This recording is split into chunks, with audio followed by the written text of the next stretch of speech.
La sesión 10 está dedicada a los movimientos sociales y las políticas públicas.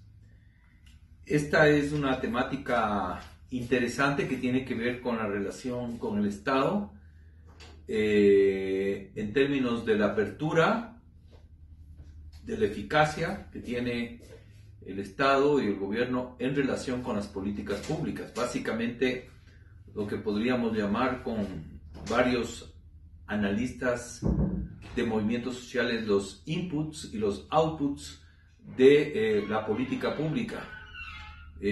También relaciones que implican actitudes de proactividad de parte de los movimientos sociales o actitudes reactivas también, que pueden en un momento determinado vetar a la política pública. Luego de ver la relación, vamos a ver qué son las políticas públicas y vamos a redondear algunos conceptos que ha planteado autores como Fontaine o como Subirats. Luego analizaremos algunos componentes específicos del ciclo de políticas públicas, los actores, la problemática, la agenda, la ejecución de las políticas y finalizaremos con una visión del tema de campos de políticas públicas y la revolución ciudadana como un ejemplo de investigación.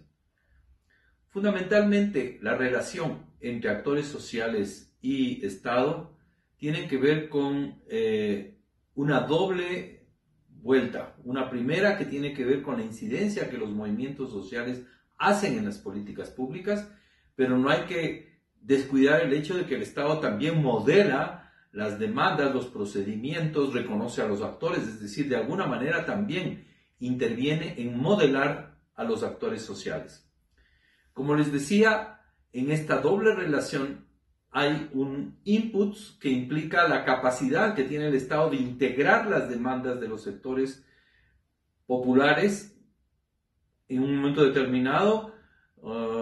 Se abre ante esas demandas, asume la propuesta de los actores, inclusive establece mecanismos, canales institucionales, pero en otros estados, en otros gobiernos se cierra, es decir, por la concentración del poder, por una actitud poco pluralista, ¿no es cierto? No acepta la participación. Entonces, en cuanto a los inputs, pueden ser abiertos o cerrados los estados, y en cuanto a los outputs, pueden ser, podríamos decir, eficaces o no eficaces, es decir, pueden producir políticas, pero hay otros estados que simplemente no tienen esa capacidad. Si nosotros tipificamos los estados, podríamos encontrar algunos que tienen fortalezas en lo que significa los outputs de la política, pueden ser fuertes, eficaces o pueden ser débiles también. Y en cuanto a los inputs, también pueden ser abiertos o cerrados. Si nosotros combinamos los inputs con los outputs, podríamos encontrar varios tipos. Un autor, Creasy, plantea Suecia, por ejemplo, es un país abierto a las demandas, ¿no es cierto?, a los inputs, pero es también eficaz en la producción de políticas. Es un gobierno socialdemócrata, históricamente ha sido receptor, pero al mismo tiempo ha desarrollado todo un régimen de bienestar. En cambio, en Francia, ¿no es cierto?, tiene capacidad, es fuerte desde el punto de vista de la eficacia de las políticas, pero es impermeable a las demandas y no permite una participación activa de los actores. Igualmente, podemos encontrar países como Estados Unidos, ¿no es cierto?, que es, digamos, abierto a las demandas, tiene una serie de mecanismos que canalizan a los grupos de presión, los lobbies, los movimientos sociales, pero es poco eficaz, es débil en los outputs.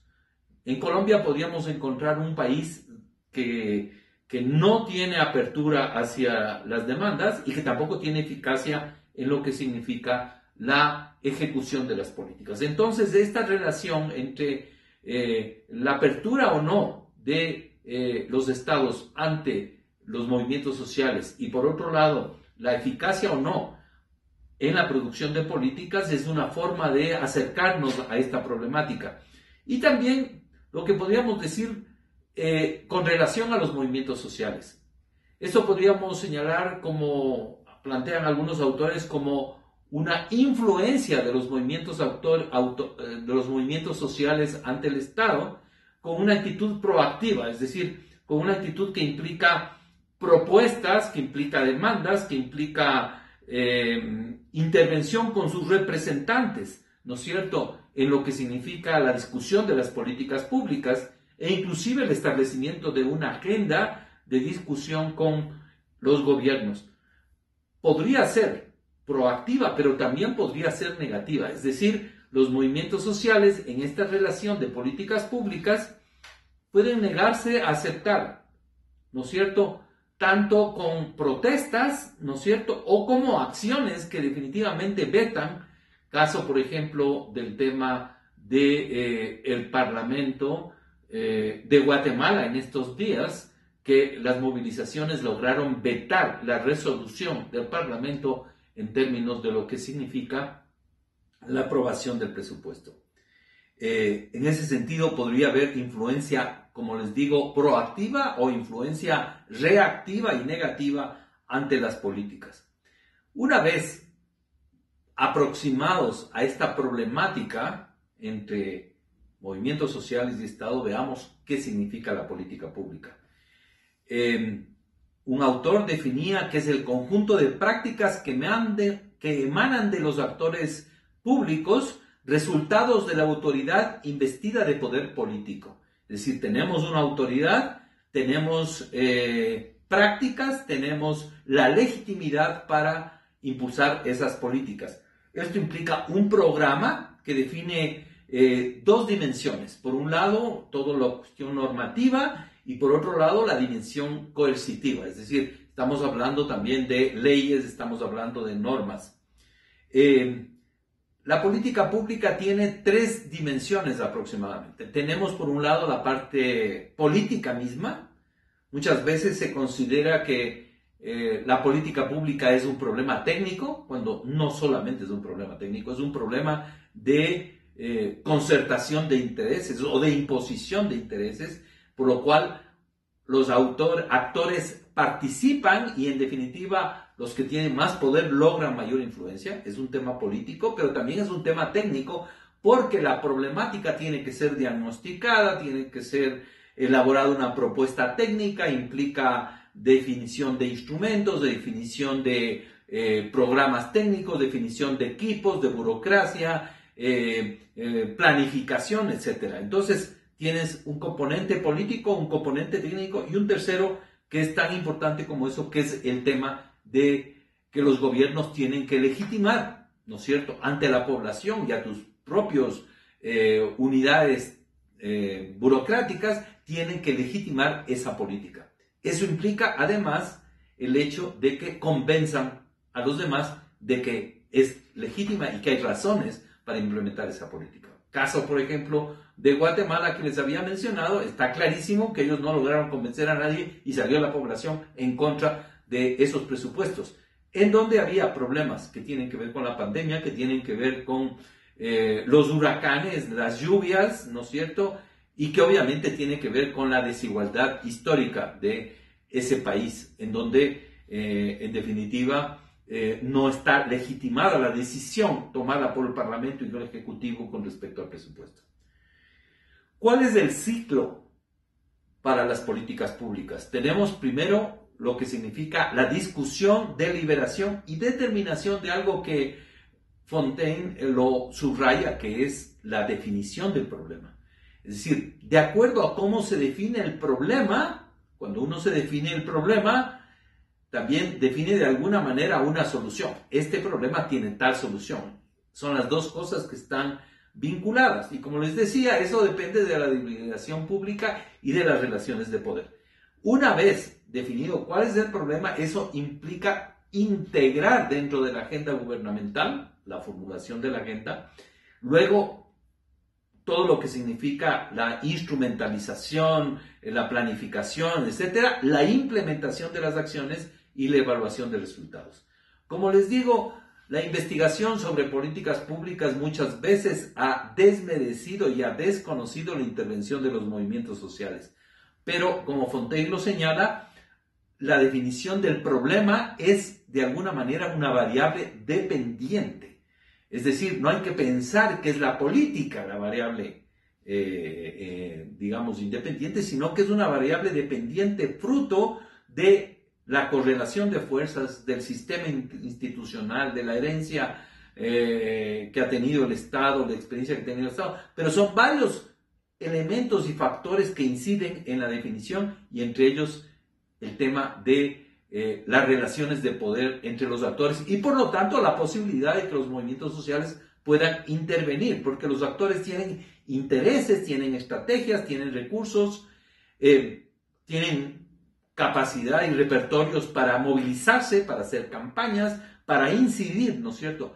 Pero al mismo tiempo que inciden con la movilización social, también pueden tener equipos técnicos, ¿no es cierto?, abogados, expertos, que de alguna manera argumenten que esa demanda planteada en las movilizaciones tiene un sentido desde el punto de vista técnico, lo político y lo técnico, pero además también los movimientos sociales tienen que legitimar en ese proceso, los actores tienen que legitimar, ¿no es cierto?, sus argumentos ante la sociedad. En ese sentido, se ha planteado que el hacer política pública, ¿no es cierto?, no es un tema jerárquico, sino que los gobiernos lo que tienen que hacer es coordinar a los distintos actores.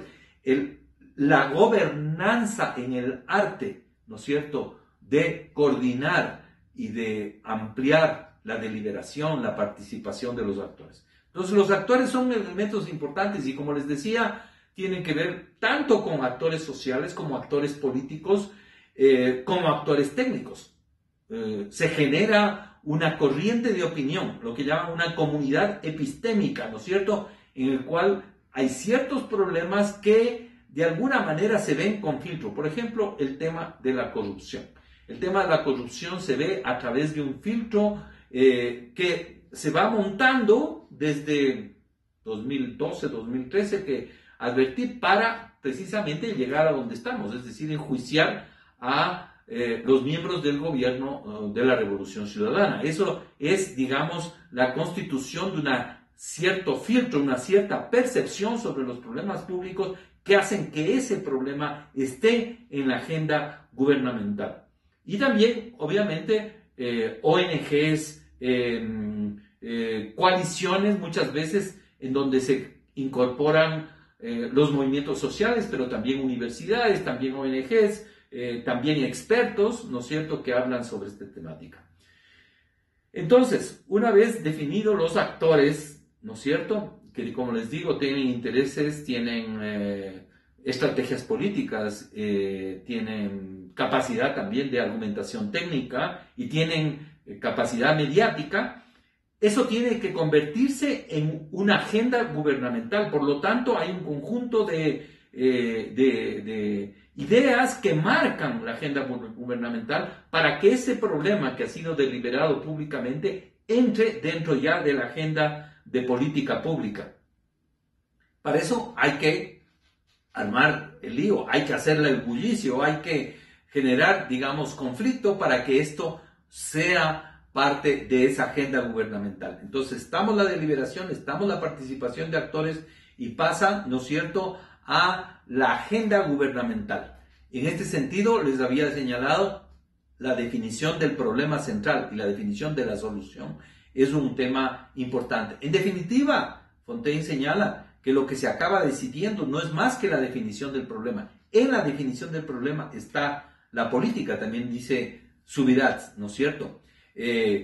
Señala ese problema como un problema público, un problema que de alguna manera afecta a todos, está en la agenda del gobierno, ¿no es cierto? Y en ese sentido pasa, digamos, a una tercera fase, que es la fase de la ejecución. Y en esa fase de la ejecución hay que definir sistemas de información, datos, quiénes son las unidades que van a tomar las decisiones y que van a llevar adelante la ejecución, el tema presupuestario, el tema digamos, de los resultados que se van a conseguir, etcétera. Es decir, la ejecución ya tiene un tercer nivel. Estamos hablando, por lo tanto, de actores que discuten y definen el problema, pasa a una agenda gubernamental y pasa a la ejecución. Una vez definido qué significa la política pública como una expresión de la autoridad estatal, porque en definitiva es el gobierno el que tiene que tomar la última definición y eso implica que de todos los actores es el que tiene el gobierno el que en definitiva dirime sobre las distintas propuestas que hay de política pública. Podríamos definir que hay varios campos de política pública. Estoy señalando el texto de Ramírez de Stossel que dice que los conflictos políticos, los conflictos de los movimientos sociales se remiten a una problemática común, ¿no es cierto? En ese sentido, las demandas se van sumando desde el punto de vista temporal, se van articulando, ¿no es cierto?, y están de alguna manera referidas a una problemática común. Y en esta articulación, ¿no es cierto?, de las demandas en una problemática común se van sumando demandas en un momento determinado, digamos, influyen varios actores diversos. No solamente se trata de un problema, se trata de una sumatoria de problemas alrededor de una conflictividad política. Por ejemplo, el señor Manuel Chiriboga señalaba que en el gobierno de la Revolución Ciudadana habían 3 áreas de política pública que estaban en conflicto. Un área que tenía que ver con la problemática de la redistribución, que implica que el gobierno de la Revolución Ciudadana tenía en ese sentido el liderazgo porque tenía recursos y tenía una política para la redistribución en educación y salud, etcétera, y de alguna manera lideraba ese campo, ¿no es cierto? Pero también había otros, como por ejemplo los temas ecológicos, que tenían que ver con fundamentalmente el modelo primario exportador y que implicaba una serie de resistencias. Ahí se señala otro campo conflictivo, y el tercer campo conflictivo que él señala es el campo democrático, el campo de las libertades, que está liderado, el segundo, por los movimientos ecologistas, el movimiento indígena y los pueblos que están luchando contra la minería y contra el petróleo. Esos sectores lideran, o sea, de alguna manera lideran el conflicto con el gobierno. Obviamente el gobierno tiene también sus ministerios, etcétera. Y un tercero que tiene que ver con las libertades, en donde está la derecha liderando. Es decir, hay 3 campos de política pública. El campo de la distribución, que es el mayoritario, que más beneficios presta a la población. El campo de la resistencia al tema primario exportador, donde están los ministerios de energía, minas, etcétera, pero también están los actores de la sociedad civil. Y por otro lado, el campo de las libertades, que tiene que ver básicamente con libertad de expresión, que es la que lidera el sector de la derecha. Entonces, los campos de conflictividad son espacios de lucha política, ¿no es cierto?, que por su referencia a objetos similares terminan por conectarse en sí mismos, se terminan por articularse y configurar problemáticas específicas. Es decir, aquí está la definición de campos de conflictividad, sacado esta idea probablemente de Bourdieu, ¿no es cierto?,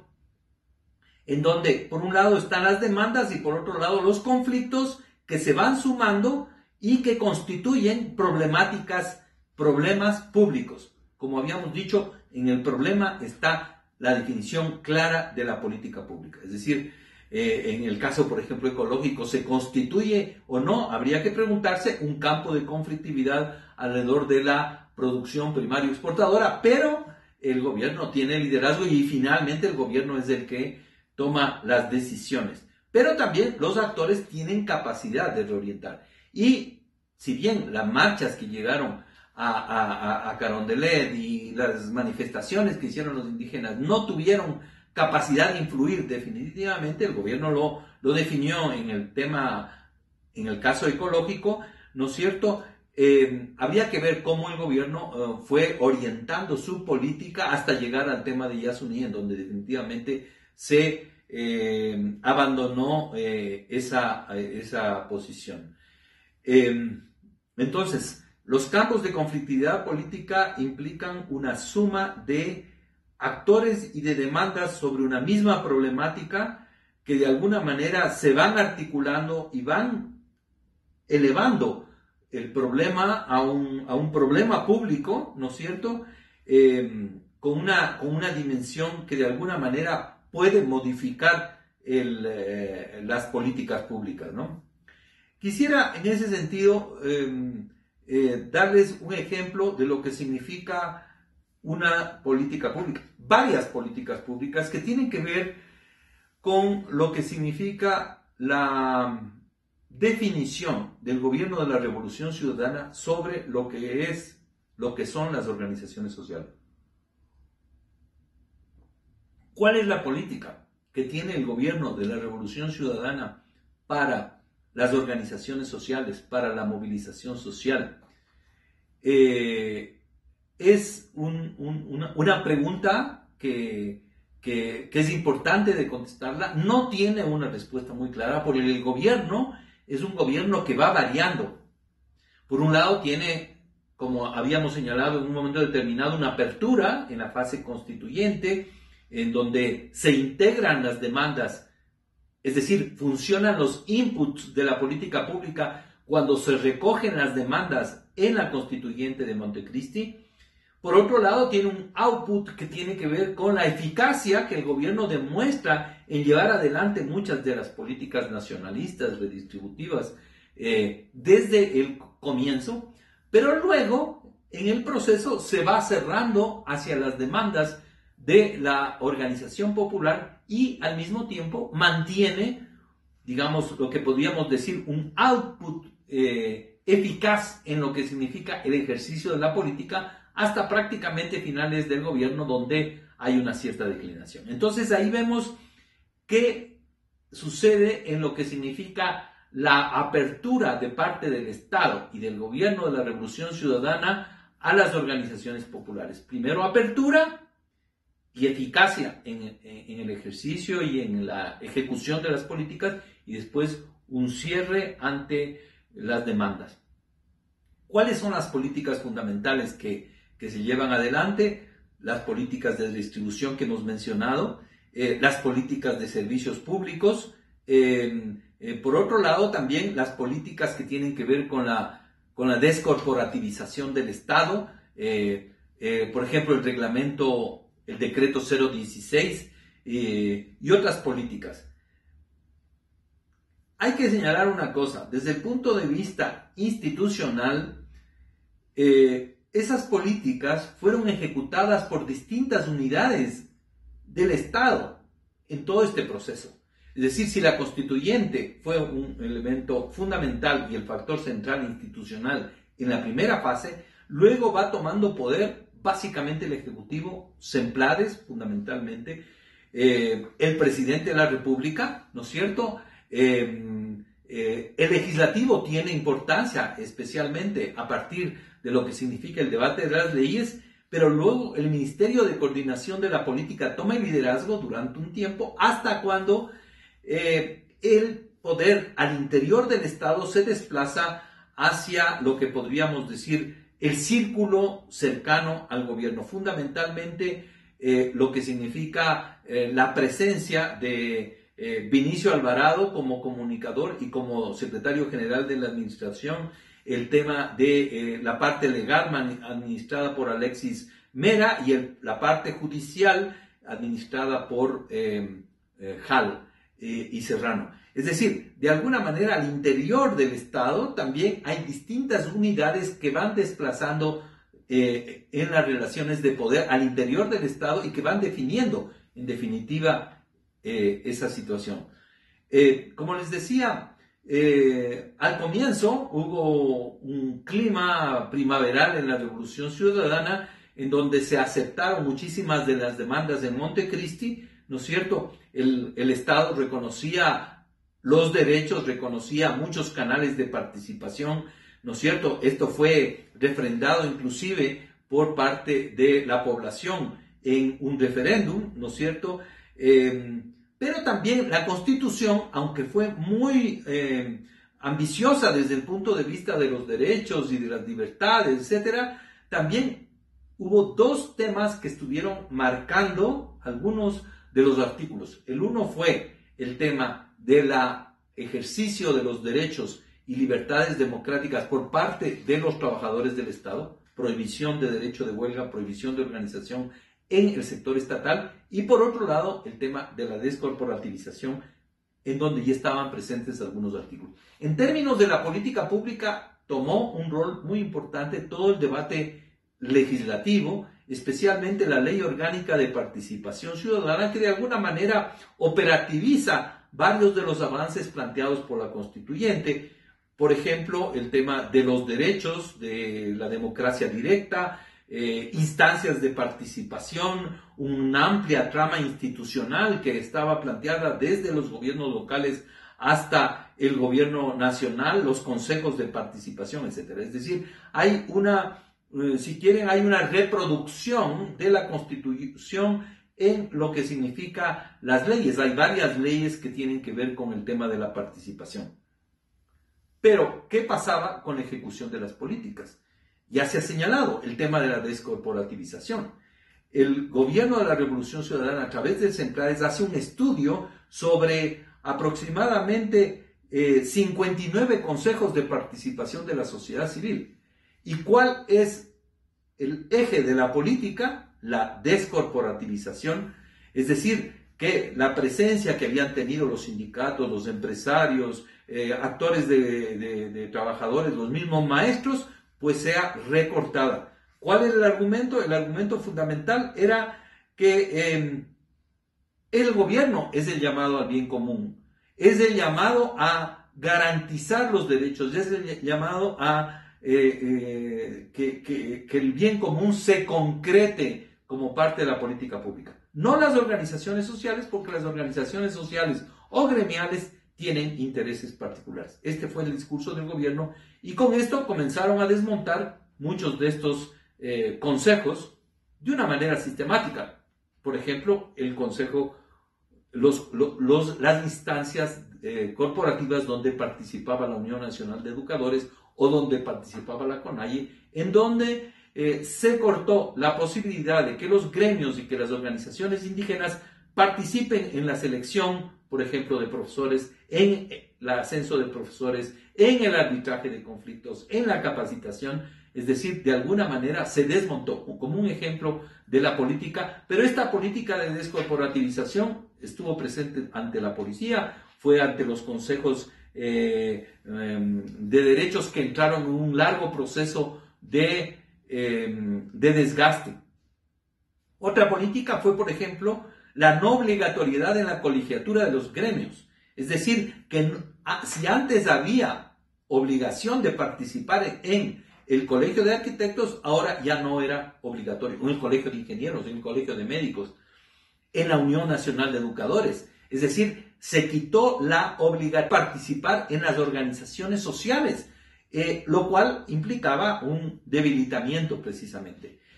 Otra política fue el decreto 016, que fue un decreto para digamos, aparentemente anodino, que implicaba que las organizaciones sociales tengan que registrarse en lo que significa un sistema de información de las organizaciones sociales, pero que tenía varias características.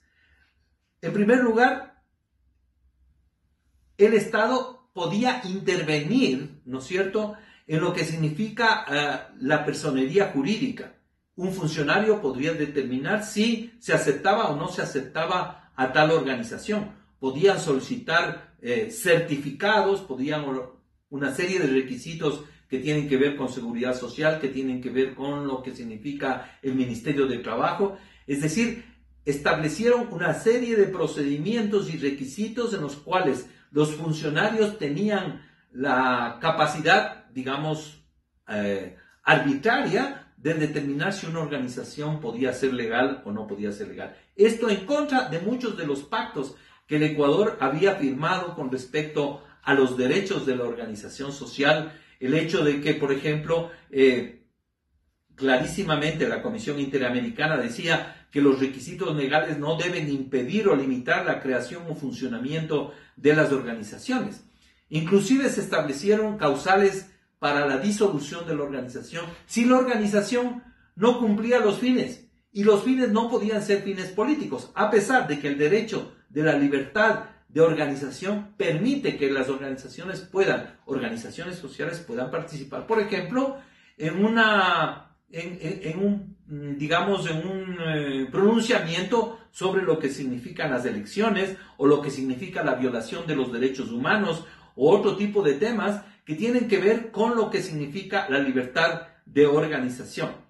En ese sentido, digamos, el 016 fue realmente otro de los instrumentos, otra de las armas básicamente que tienen que ver con la libertad de organización y el impedimento para que éste se ejecute. En términos de lo que significa procesos de democracia directa, también encontramos muchas limitaciones. Por ejemplo, la Constitución permitía procesos de iniciativa legal, procesos de revocatoria de mandato, procesos de consulta, veedurías, etc. Todos estos elementos fueron cada vez más erosionándose e inclusive hubo una serie de expresiones claras, como por ejemplo el veto que hizo el presidente a la iniciativa de control sobre el caso de su hermano Fabricio, que en definitiva lo que estaba claro es que el gobierno no iba a permitir ninguna veeduría. Es decir, todo este ambicioso entramado de derechos, de participación y democracia directa fue desconocido. El tema de el desconocimiento especialmente de los derechos colectivos de los pueblos indígenas, el tema, por ejemplo, de las circunscripciones territoriales, el tema del pluralismo jurídico, el tema de la educación bilingüe que habíamos mencionado anteriormente, y en general, ¿no es cierto?, el gobierno se lanzó en una política de desprestigio a todo lo que significaba la movilización social.